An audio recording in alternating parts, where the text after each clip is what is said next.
Assalamualaikum warahmatullahi wabarakatuh. Shalom, Om Swastiastu, Namo Buddhaya, dan salam kebajikan bagi kita semua.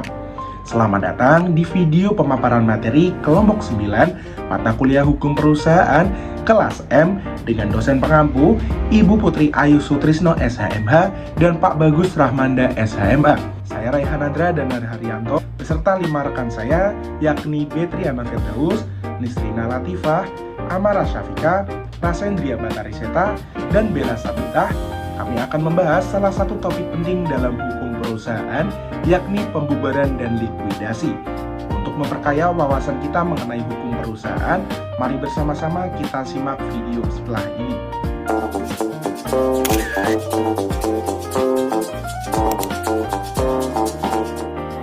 Mulai presentasi kelompok 9 dengan menjelaskan pengertian dasar dari dua konsep utama kita pada kali ini, yaitu ada pembubaran dan juga likuidasi. Apa sih pembubaran itu? Pembubaran atau dalam bahasa hukumnya adalah dissolution, adalah suatu tindakan hukum yang secara resmi mengakhiri eksistensi sebuah badan hukum perusahaan.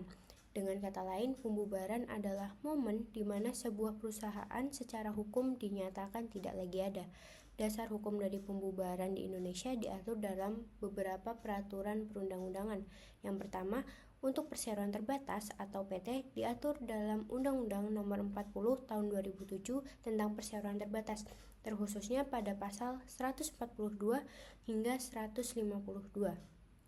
Kemudian untuk koperasi sendiri diatur dalam Undang-Undang Nomor 17 Tahun 2012 dan untuk yayasan diatur dalam Undang-Undang Nomor 16 Tahun 2001. Lalu yang berikutnya, apa sih likuidasi?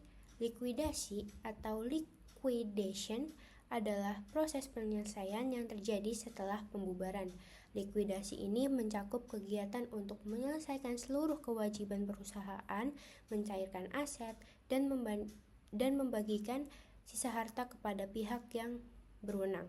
Kemudian, apa sih hubungan di antara pembubaran dan juga likuidasi ini? Jadi, pembubaran adalah sebuah keputusan hukumnya, sedangkan likuidasi ini sebagai pelaksanaannya. Ibarat dalam sebuah perjalanan nih, pembubaran ialah keputusan kita untuk berhenti, namun likuidasi ini ialah dimana kita menjalani proses untuk membereskan semua barang bawaan yang kita siapkan sebelum kita itu benar-benar untuk pergi. Kemudian pembubaran itu selalu diikuti oleh likuidasi dan keduanya ini tidak bisa dipisahkan. Jadi pembubaran dan likuidasi ini merupakan satu kesatuan. Untuk berikutnya akan dilanjutkan oleh rekan saya.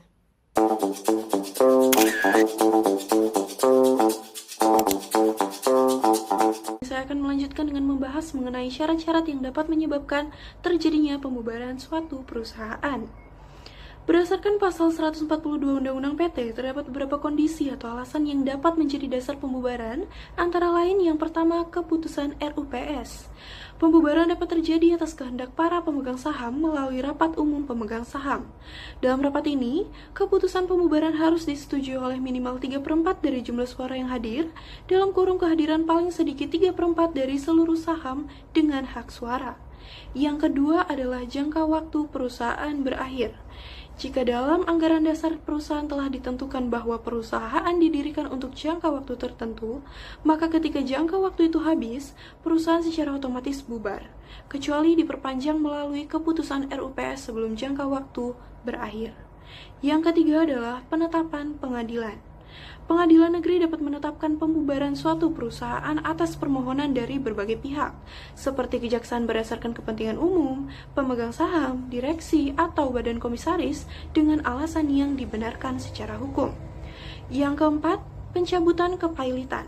Jika hakim pengawas dalam perkara kepailitan menyatakan bahwa harta pailit tidak cukup untuk membayar biaya kepailitan, maka PT dapat dibubarkan. Kelima, harta pailit habis. Apabila setelah putusan kepailitan dinyatakan ternyata harta debitur sama sekali tidak mencukupi untuk melunasi seluruh kewajiban, maka pembubaran dapat terjadi. Dan yang terakhir, pencabutan izin usaha. Jika izin usaha perusahaan dicabut oleh instansi berwenang dan pencabutan mengharuskan perusahaan untuk menghentikan kegiatannya, maka wajib dilakukan likuidasi.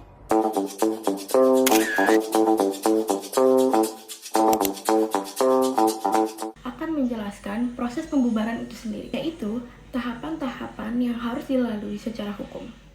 Proses pembubaran tidak terjadi begitu saja, melainkan terdapat prosedur yang harus diikuti secara ketat. Pada tahap pertama, yaitu ada pada keputusan pembubaran. Proses dimulai dari adanya keputusan yang sah, baik dari RUPS, penetapan pengadilan, atau karena jangka waktu yang berakhir. Keputusan ini menjadi landasan hukum dari seluruh proses berikutnya.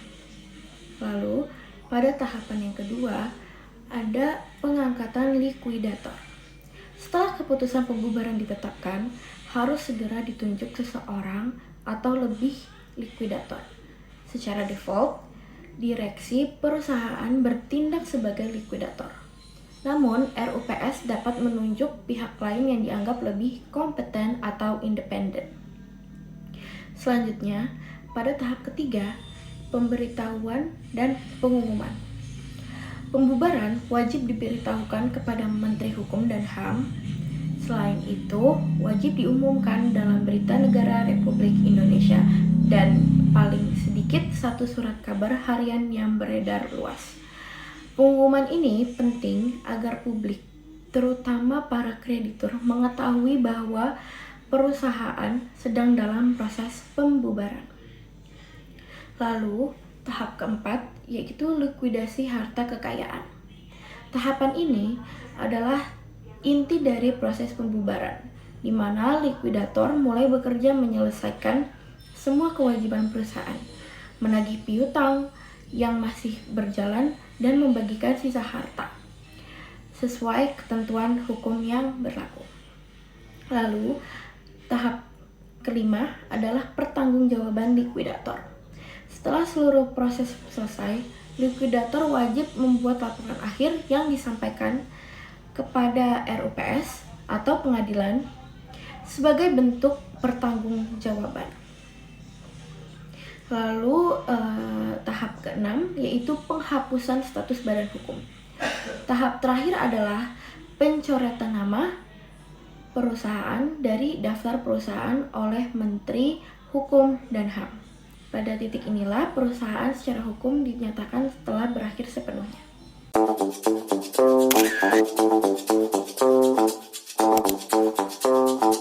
Izinkan saya akan membahas lebih spesifik mengenai proses likuidasi dan peran dari likuidator. Setelah pembubaran diputuskan, likuidasi adalah proses penting yang harus diselesaikan. Ada 5 tahapan dari likuidasi. Yang pertama, inventarisasi aset dan kewajiban. Langkah awalnya adalah dengan mendaftar dan menilai seluruh kekayaan perusahaan, mulai dari aset properti, kendaraan, kas, piutang, hingga mencatat seluruh hutang dan kewajiban yang ada. Yang kedua, ada pembayaran hutang kepada kreditur. Prioritas utama dalam likuidasi adalah melunasi kewajiban kepada kreditur. Yang ketiga, penagihan piutang dan pencairan aset. Likuidator berwenang menagih semua piutang yang masih dimiliki perusahaan dan menjual aset-aset perusahaan untuk menghasilkan kas guna melunasi kewajiban. Yang keempat, ada pembagian sisa harta kepada pemegang saham jika setelah semua kewajiban dilunasi, masih terdapat sisa harta. Sisa harta tersebut dibagikan kepada para pemegang saham sesuai proporsi kepemilikan saham mereka. Yang terakhir, laporan akhir likuidasi. Seluruh proses didokumentasikan dalam laporan akhir yang akan dipertanggungjawabkan kepada RUPS atau pengadilan. Kemudian, siapa itu likuidator dan apa perannya? Likuidator adalah orang yang diberi wewenang dan tanggung jawab penuh untuk menjalankan proses likuidasi. Ia mewakili perusahaan melindungi kewajiban berkewajiban melindungi aset perusahaan, menyelesaikan urusan yang sedang berjalan, mengumumkan pembubaran di media, dan pada akhirnya melaporkan seluruh hasilnya kepada pihak yang berwenang.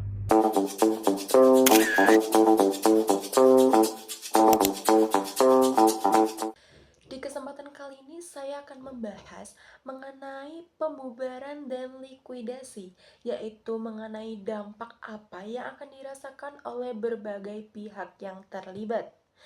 Pembubaran dan likuidasi ini bukan hanya sekadar prosedur administratif saja, melainkan proses ini itu membawa konsekuensi hukum yang nyata bagi semua pihak atau semua pemangku kepentingan dalam perusahaan tersebut. Lalu, siapa saja sih pihak yang terkena dampak dari pembubaran likuidasi tersebut? 1. Akibat bagi badan hukum itu sendiri. Yang paling mendasar ialah status badan hukum perusahaan tersebut berakhir. Perusahaan tersebut tidak memiliki kapasitas hukum untuk melakukan perbuatan hukum baru, seperti membuat kontrak atau melakukan transaksi bisnis. Segala tindakan yang boleh dilakukan oleh perusahaan tersebut itu hanya sebatas untuk melakukan keperluan penyelesaian likuidasi saja. Yang kedua, akibat bagi direksi dan komisaris. Begitu pembubaran telah ditetapkan, kewenangan direksi dan komisaris itu beralih kepada likuidator. Penting untuk dicatat bahwa direksi dan komisaris itu dapat dimintai pertanggungjawaban pribadi apabila terbukti lalai atau melakukan perbuatan merugikan selama masa jabatan mereka. Yang ketiga yaitu akibat bagi pemegang saham. Pemegang saham itu berhak atas sisa harta perusahaan setelah seluruh kewajiban tersebut dilunasi. Mereka menanggung kerugian itu hanya sebatas modal yang telah mereka setorkan. Inilah prinsip tanggung jawab terbatas di dalam perseroan terbatas. Mereka juga itu berhak untuk menerima laporan akhir dari likuidator. Yang keempat, akibat bagi kreditur. Hak tagih kreditur itu diprioritaskan dalam proses pembagian harta. Kreditur itu berhak mengajukan keberatan terhadap proses likuidasi jika merasa hak-haknya itu belum terpenuhi. Dan kreditur itu wajib melaporkan tagihan mereka terhadap likuidator dalam jangka waktu yang telah ditetapkan. Dapat dikatakan bahwa pembubaran dan likuidasi ini menciptakan efek domino hukum yang memengaruhi seluruh ekosistem di dalam perusahaan. Baik, terima kasih banyak teman-teman atas pemaparannya. Kemudian, untuk menutup video kami kali ini, saya akan menyampaikan beberapa kesimpulan dari keseluruhan materi yang telah rekan-rekan saya sampaikan. Yang pertama, pembubaran adalah tindakan hukum formal yang mengakhiri eksistensi perusahaan sebagai badan hukum. Kemudian yang kedua, pembubaran dapat terjadi melalui berbagai cara, atas kehendak pemegang saham melalui RUPS, kemudian karena berakhirnya jangka waktu, maupun atas penetapan pengadilan. Kemudian yang ketiga, setiap pembubaran wajib diikuti dengan proses likuidasi, yakni penyelesaian seluruh kewajiban perusahaan sebelum status badan hukumnya benar-benar dihapus. Kemudian yang keempat, likuidator adalah tokoh sentral yang bertanggung jawab penuh atas berlangsungnya proses ini secara sah, adil, dan juga transparan. Kemudian yang terakhir, yang kelima, akibat hukum dari pembubaran dirasakan oleh semua pihak, yakni badan hukum itu sendiri, direksi, komisaris, pemegang saham, maupun kreditur yang masing-masing pihak memiliki hak dan kewajiban yang telah diatur secara jelas dalam peraturan perundang-undangan.